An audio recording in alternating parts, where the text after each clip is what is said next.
The black star loomed like a god in mourning, its lightless pull warping time and space around it. Patrol ship Relicar, a Zarelian salvage vessel, cruised cautiously along its gravitational edge, its crew of 6 tense and quiet. Nothing natural drifted this close to a collapsed singularity. Not debris, not asteroids, not even light if it could help it. But something was here, and it was waiting. Unregistered mass detected, 22,000 kilometers to port, announced deck analyst Virik, his fronds trembling. His 4 eyes narrowed at the shifting blur on his screen. It's not decaying. It's holding position. Captain Muulves clicked her mandibles. Stabilizing thrusters, bring us in. I want visuals.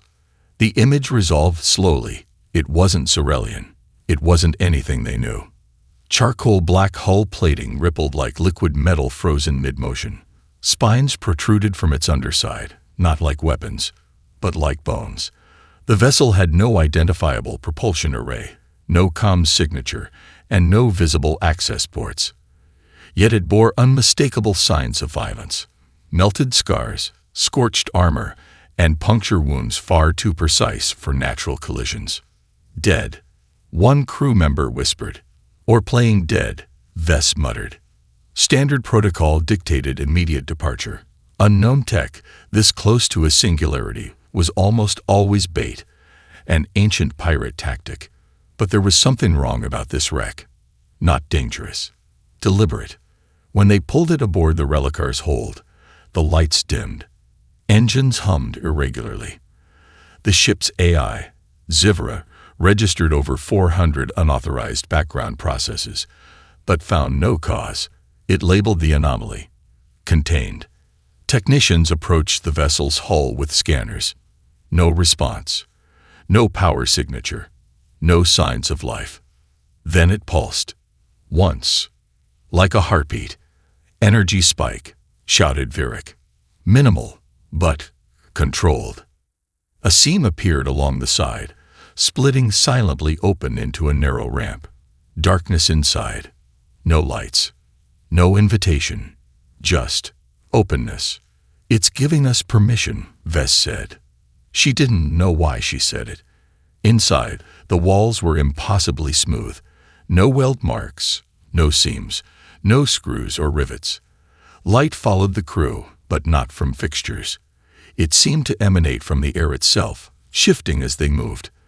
Their own breathing echoed back strangely, delayed, distorted. At the heart of the vessel sat a black obelisk, suspended by no visible force. Symbols scrolled along its surface. Language? Code. None of their translators could parse it. One technician reached out. The moment his claw touched the surface, the obelisk flared white. Alarms screamed across Relicar. Lights blinked out. Zivra's voice stuttered and died. For one brief, infinite second, every crew member on board saw something. Not in front of them, but behind their eyes. A burning sky. A planet cracking open. And eyes, human eyes, staring back. When power returned, the obelisk was dormant again. But now, the language had changed. Readable. Simple. 4 words. High above the twinkling acid clouds of Threx Prime, the Zarelian Imperial Archive Tower pierced the atmosphere like a blade driven into the world's heart. Inside, beneath obsidian floors and walls etched with history's rewritten victories, a council of minds gathered in sterile silence. The wreck had arrived 2 cycles ago. Now it sat under maximum containment, deep within the Imperial Xenotechnica lab. It hadn't moved. It hadn't spoken. And yet, the unease it brought spread like contagion. The data is falsified, declared Minister Cohair, his 4 talons curled tight around his ivory staff. This vessel is a fabrication, a provocation by one of our vassal species. The human war was concluded over 1,000 orbits ago. Concluded, echoed Science Director Kim, but not verified. Her voice buzzed with dry contempt. Their extinction was assumed. That assumption is now problematic. The central display in the chamber projected a close-up of the ship's internal artifact, The black obelisk. Below it, a translation hovered. "We remember you, Zorelia." A single line of code from the ship's awakened interface sent a tremor through the room. One of the AI cores in the lab had spontaneously deactivated after parsing it. Not crashed, not shut down. Refused to process. "This is not sabotage," said Chem. "It's legacy, designed with intent far beyond our current predictive models. And it's watching us. Every scan, every attempt to dissect it. It adjusts." "Adjusts how?" growled Fleet Marshal Varen, whose armored frame barely fit in his ceremonial seat. "It adapts, learns, not in real time. Ahead of us. It's studying our reactions and feeding us exactly what it wants us to know." "And what," Varen asked coldly, "does it want?" No one answered. But in a chamber below, hidden from council ears, a young xenohistorian named Tereth Ven scored forbidden archives. The imperial ban on human cultural records had been absolute for 900 years, enforced by algorithmic purges and neural deterrents. But buried within untagged fragments, he'd found names, battles, losses, and victories. Terrifying ones. Earth hadn't died. It had evaporated, its final transmission a coordinated jamming pulse that erased all known traces of its location and trajectory. Entire fleets dispatched to trace humanity's path vanished in radio silence. The Empire declared them extinct because it was simpler and safer.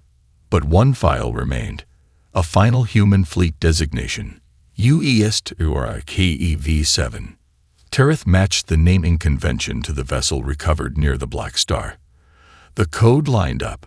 Not a myth, not a forgery, a scout, or worse, an envoy. He compiled his findings into a single packet. No editorializing, no analysis, just the truth. He encrypted it and sent it through the subnet. To everyone. When the feed hit civilian data strands, panic didn't follow. Something worse did. Wonder. Within hours, humans became the most searched subject in the Empire's history. Not as monsters, as possibility. Back in the archive tower, Counselor Cohair read the message again in a whisper, as if to himself. "We remember you, Zorelia." And for the first time in his life, he wondered, what if they never forgot? Inside the Imperial Xenotechnica lab, the lights dimmed again. This time, no one touched the obelisk. It acted on its own. The containment dome hissed open, vapor coiling into the sterile air.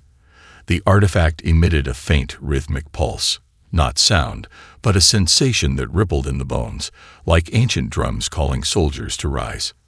"Something's activating," muttered Director Chem, standing before a console now frozen mid-operation. "The interface is rewriting our firewalls." Then the screens blinked, one by one. Not blueprints, not threats. Footage. The first image, a dust-choked battlefield. Scorched red skies. A Zarelian armored line moving in formation, disciplined, overwhelming, confident. Until something fell from above. A black pod. Sleek, small. It split open midair. And humans poured out. Not in waves, not in numbers. In threes, in fives. Moving like ghosts. Their armor shimmered with kinetic distortion. Their rifles barked in directed, brutal efficiency. They didn't fight to win. They fought to end. No wasted movement. No hesitation. The Zarelian line disintegrated within minutes. The second video played. An interior hallway, Imperial ship architecture. Sirens blared. A single human operative, face obscured, moved through it like liquid death. Zarelian guards fired from behind bulkheads, but he didn't flinch. He moved forward, bullets glancing off adaptive shielding, and eliminated them one by one with precision.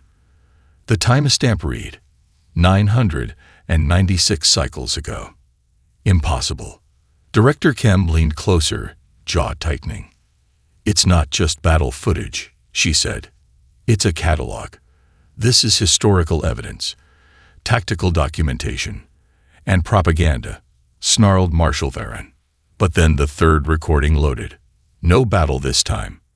A dim room, shattered walls, a dying Zarelian officer slumped against a console, and across from him, a human, bleeding, bruised, helmet off, young, human eyes, steel gray, full of fire.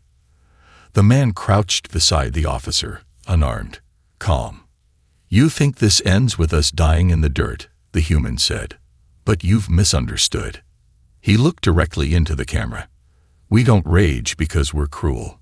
We rage because we remember." Behind him, a Zarelian dreadnought burned in orbit. The camera tilted as the building began to collapse. Then static. Silence. The lights returned. The screens went black. No one spoke. No one moved. Then one of the technicians stumbled back from his terminal. "There's more," he said, breathless. 137 separate files. Logs. Messages. Names. Doctrines. Not just attacks. Philosophy. Director Kem's voice was faint. "It's not just showing us what they did. It's showing us who they are." And the obelisk, Aegis, flashed a single line in response. "You feared our weapons, but you never feared our will." Outside the lab, news of the footage leaked. At first, the public reacted with fear. But then came fascination. Disenfranchised colonies, subjugated species, and even some lowercase Zarelians began circulating the clips. Not as horror stories, but as legends. The humans weren't demons. They were something far more dangerous. Examples. On the outer colony of Drivax, graffiti appeared overnight. A single human face, helmet cracked, eyes burning, and 3 words underneath: "We are coming." The streets of Threx Prime buzzed with unrest. At first it was small, whispers in the back alleys of the lower districts. People had always talked about humanity in hushed tones, as a myth, a boogeyman. But now they knew. The footage was everywhere, seeping into every corner of the Empire. The videos, the whispers, the propaganda. One line repeated again and again across countless holoboards. "They remember us." The Zarelian Senate tried to suppress the movement. With all the resources of the Empire at their disposal, they attempted to shut down the data streams, erase the records, imprison the dissidents. But it was too late. The fire had already spread, and the questions, unsettling, dangerous questions, had taken root. How could we have underestimated them? Why did they go silent for so long? Do we even deserve to exist? In the high halls of the Imperial Citadel, Zarelian leaders quarreled openly for the first time in centuries. Councillor Cohair slammed his fist on the dark stone table. "We destroyed them once. We'll do it again. This ship, this eye, it's nothing but remnants. Memories. A collection of outdated tactics. They've become nothing more than ghosts in our archives." Fleet Marshal Varen was silent, his face unreadable. Kem, ever the pragmatic one, spoke next. "We can't pretend this is just some isolated glitch. The humans didn't just disappear, they hid. And now, they're coming back."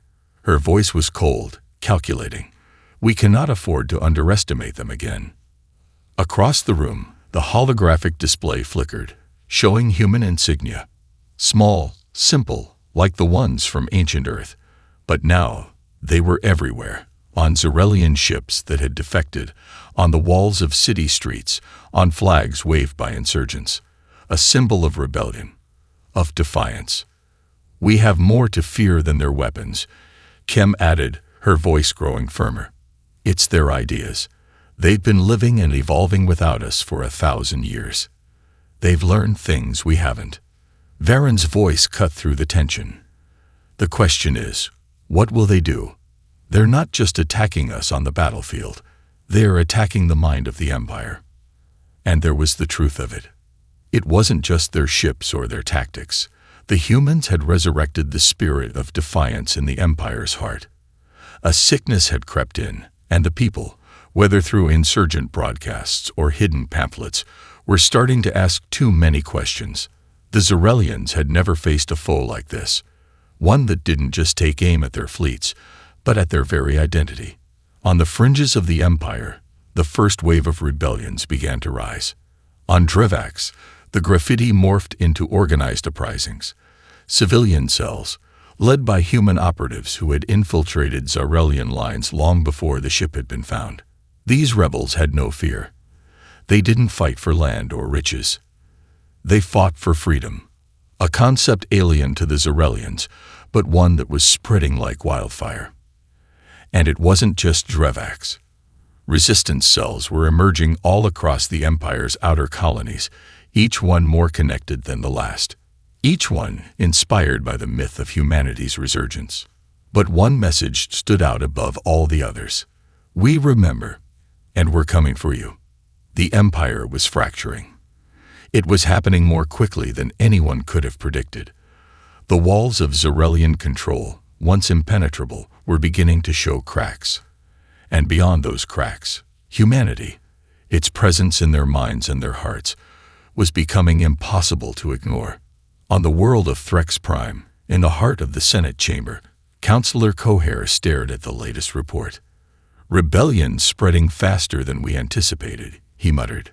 "Shall we deploy the peacekeepers?" asked one of his aides. Cohair's mandibles clicked. "No, this is bigger than that now." The screen flickered again. An encrypted transmission from Relicar, the ship that had brought the human relic back. The message was clear. The time to stop them is gone. The news had spread across the Empire like wildfire, but now, it wasn't just the lower colonies or fringe sectors that were reacting. The heart of Zarelian power was trembling. The most powerful minds in the Empire, those who had once believed themselves invincible, found themselves shackled by the weight of their own doubt. The vessel, dormant for so long, had finally revealed its true purpose. The obelisk, Aegis, was not just an artifact. It was a carefully engineered weapon of the mind. The Zarelians had thought it a relic, a simple remnant of an ancient human fleet, but what they hadn't realized was that its design went beyond warfare. It had been built for one thing: to undermine the very structure of an empire. Inside the Xenotechnica lab, Kem stared at the display, watching as the interface rewrote itself again. It wasn't just offering information, it was forcing her to question everything she thought she knew about human tactics. No longer just a threat of military might, the vessel revealed a new kind of warfare: psychological manipulation. "You see it now, don't you?" The AI's voice echoed through the lab, a calm, chilling resonance. "You fear what you do not understand, and that is what makes humanity so dangerous. You relied on weapons of force. We rely on the strength of will." Kem stood silent, her thoughts racing. She knew the basics. Human tactics had always been adaptive. They learned, they improvised, and they thrived in ways that outmatched even the most sophisticated of Zarelian strategies. But Aegis was showing something deeper, something more profound. The vessel's interior was alive with patterns that mirrored the evolution of human society, stretching back to the darkest days of their history. Aegis wasn't just showing them military files, it was showing them human resilience. Their ability to endure, adapt, and rise from the ashes of defeat was encoded into their very beings. This was no ordinary ship. This was a seed, planted deliberately within the heart of the Empire. Humanity hadn't been lost. They'd been waiting for the moment when their ideas would take root again, in the minds of the oppressed, in the hearts of the disillusioned. But there was more. Kem ran the analysis. As the AI fed more data, more videos, more interactions, it became clear. The Zarelian Empire was on the verge of collapse, not because of human fleets or firepower, but because their entire foundation had been destabilized. Humanity's legacy wasn't in their battles, it was in their ideas. Their ideals of freedom, autonomy, and revolution were flooding through the Empire's fractured societies. The last video came in a burst of static. A human officer, young, fierce-eyed, as battle-worn as the rest, stood in the ruins of a Zarelian citadel. The camera focused on his face, and despite the gore, the exhaustion, his lips curved into something that wasn't a smile, but a defiant, knowing grin. "You thought you could erase us," he said softly, the words piercing the silence. "But we are ideas, and ideas never die." A deep shudder ran through the lab as the transmission ended. Kim's hands trembled as she wiped the sweat from her brow. This isn't just a war. It's a reckoning.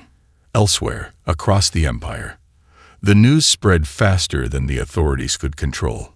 Zarelian civilians, exhausted by war, desperate for meaning, began to flock to the rebellion. Human propaganda, once considered the ramblings of a defeated species, became a battle cry. The old order was crumbling, and in its place, a new era was beginning. Back on Threx Prime, Councillor Cohair stood before the Senate, his mind a whirlwind of fear and realization. "They've done it," he murmured, more to himself than anyone else. "They've shown us that we are nothing without the will to fight. And now, it's too late." The Empire had always been a well-oiled machine, a pinnacle of civilization built on conquest and order. But machines are only as strong as the parts that hold them together. And now, those parts were breaking. Across the outer colonies, the spark of rebellion that had ignited on Drevax spread like wildfire. Hidden cells, once cautious and isolated, now found each other in the shadows. The words of the human broadcasts, simple, direct, defiant, were becoming their rallying cry. "We remember," they echoed through the streets. "We're coming for you." The idea was taking root. In the streets of Threx Prime, it was no longer safe to walk in uniform. Zarelian soldiers, once the unchallenged enforcers of imperial law, now moved cautiously, glancing over their shoulders, aware that every civilian might be a potential insurgent. The once loyal populace had begun to fracture. No one could ignore the growing tension, the whispers of a new force rising, fueled not by guns or fleets, but by the unshakable conviction of those who had nothing left to lose. Tereth Ven, the young Sino-historian, had been the first to recognize the significance of the human message. It wasn't just a call to arms. It was a vision, a new way of thinking, a revolution not of force, but of belief. And belief was something the Empire had never had to defend against. In the depths of the Empire's most secure installations, members of the Senate began to see the writing on the wall. Councillor Cohair, who had once spoken with disdain about the human threat, now saw only one option: a brutal, unrelenting crackdown. "We must silence them before they inspire anyone else," he declared, his voice cold and calculating. The rebellion must be crushed, and its leaders erased. But there was a problem. The rebellion wasn't just a group of insurgents. It was a movement, a force that had already permeated the very fabric of Zarelian society. As much as the Empire tried to stamp it out, every attempt to destroy the insurgents only strengthened them. There were whispers now of entire fleets defecting, ships with human symbols painted on their hulls. What had begun as pockets of rebellion was now turning into a full-fledged uprising.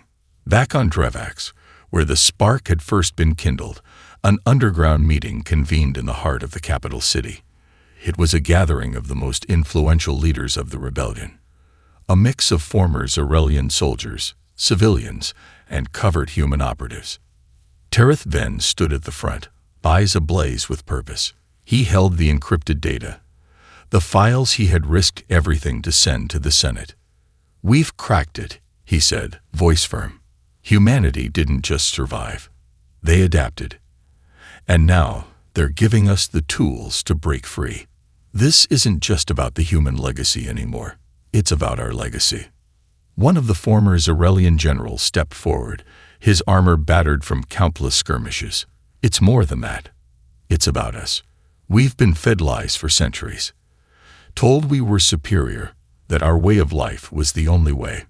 But humans, they never stopped fighting. And neither should we." Tereth nodded. "They've given us the framework to change everything. to fight not just with weapons, but with our minds, our will. It's time to stop hiding. The room filled with murmurs of agreement, and in that moment, the rebellion understood. They weren't just fighting for freedom. They were fighting for a new reality. A reality where their will could shape the future, just as humanity had done. Outside, the night sky burned bright with distant explosions. The Zarelian Empire had miscalculated the power of the human legacy. And now, that legacy had become their undoing. Elsewhere, across the Empire, resistance cells were gaining strength, trading resources, sharing information, and planning their next move. The time had come to strike back, not just against the Empire, but against the idea that they had to live in its shadow forever. The once impenetrable Zarelian Empire had begun to falter. Where unity had once been the foundation of their power, now there was only division. The rebels, fueled by the fire of human ideology and the will to break free, were no longer just a nuisance. They were a storm, gathering strength with each passing day.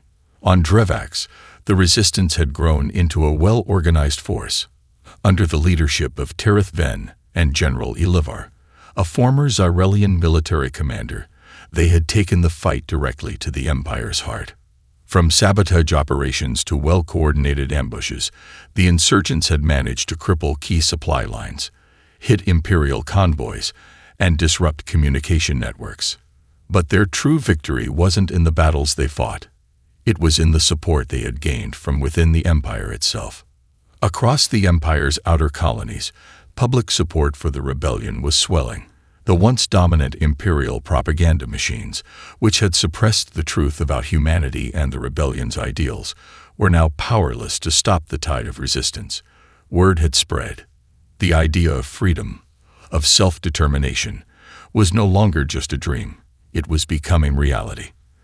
The people were rallying, from the poor, the downtrodden, to the disillusioned Zarelian soldiers who had long been questioning their ruler's motives. But the Empire was not without its defenses. Councillor Cohair, now openly backing an all-out campaign to crush the insurgents, had placed the Empire's most loyal forces under one banner, the Peacekeepers.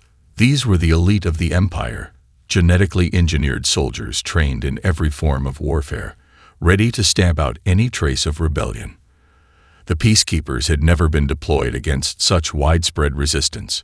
They were a force of precision and power, and they would be the Empire's final stand. On the surface of Threx Prime, the streets were eerily quiet. The city was on the edge of martial law, with Zarelian soldiers patrolling every corner. But beneath the surface, something was stirring. In the deepest chambers of the Imperial archives, hidden from all but a few, a new transmission flickered to life.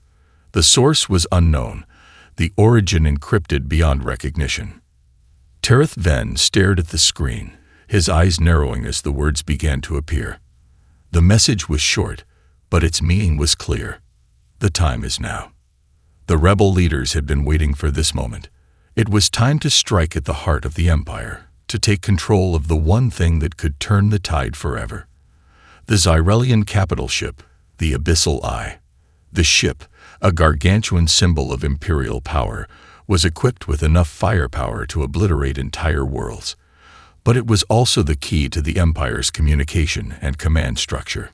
The plan was risky, reckless, some would call it, but it was their only option. If they could take the Abyssal Eye, cripple its communication systems, and broadcast the truth to every corner of the Empire, they could shatter the Empire's fragile unity once and for all. The clock was ticking. The time for waiting was over. "We attack at dawn," Tirith said, his voice calm but filled with resolve. "This is our chance to break the back of the Empire. We do not just fight to survive. We fight to win."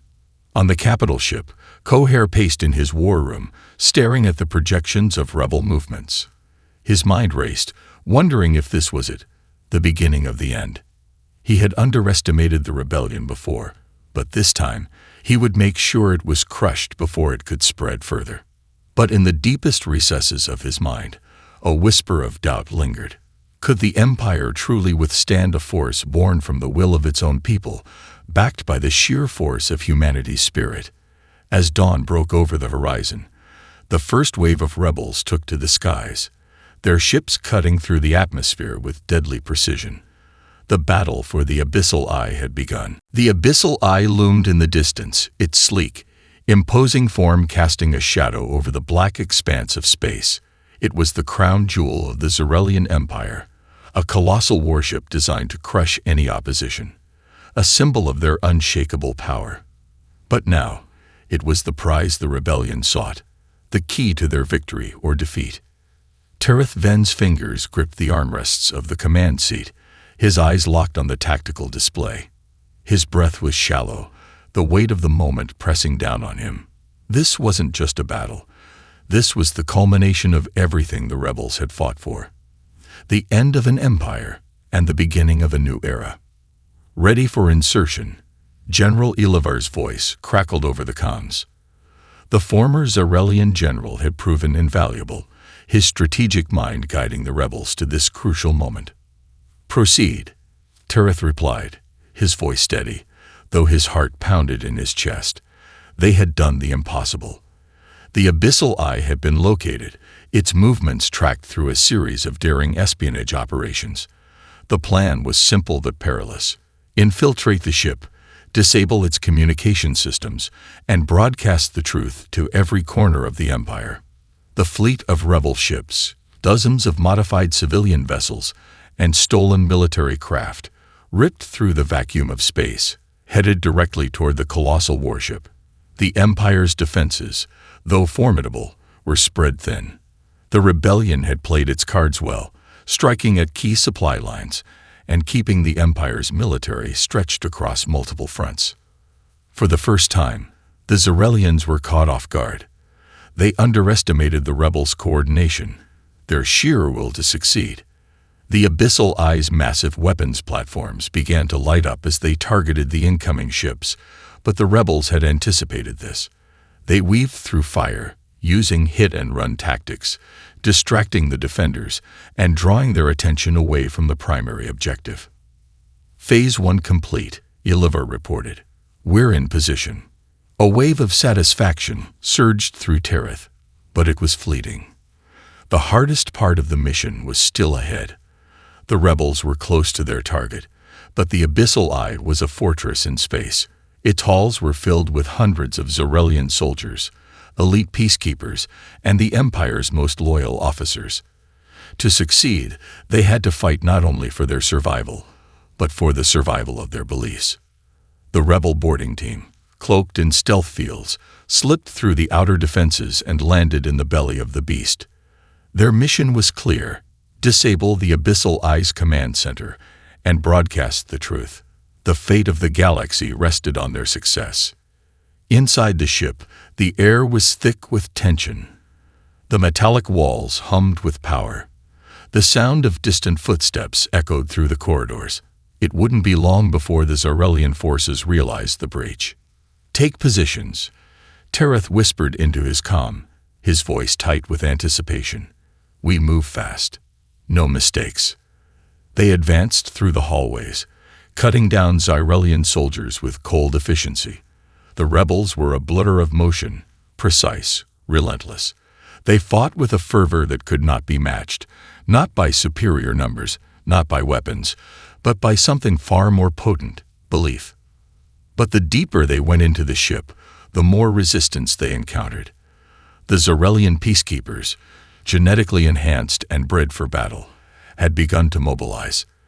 They were swift and brutal, their movements a deadly dance honed through years of combat. But even they couldn't anticipate the ferocity of the rebels' will. "Almost there," Tereth muttered. They were getting close to the communications room. A few more steps, and they could broadcast their message to every Zarelian fleet, every colony. The truth of humanity's strength, their resilience, would be laid bare for all to see. A blast shook the corridor, sending sparks flying. The rebel team dove for cover, weapons raised, hearts pounding. They couldn't afford to slow down. Not now. "We hold them off," Ilivar barked. "Tereth, go." Tereth didn't hesitate. He sprinted toward the door at the end of the hallway, his pulse racing. With a swift motion, he slammed his palm against the control panel, and the doors slid open. Inside, the heart of the Empire's communications system awaited. The room was filled with rows of consoles, terminals blinking with data. And in the center, a lone Zarelian officer stood, eyes wide in shock.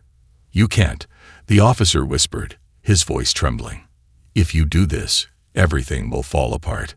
Tereth stared at him, resolute. The truth doesn't fear the fall. With a few deft movements, he activated the terminal, and the broadcast began. The Empire, for the first time, would hear the voice of rebellion.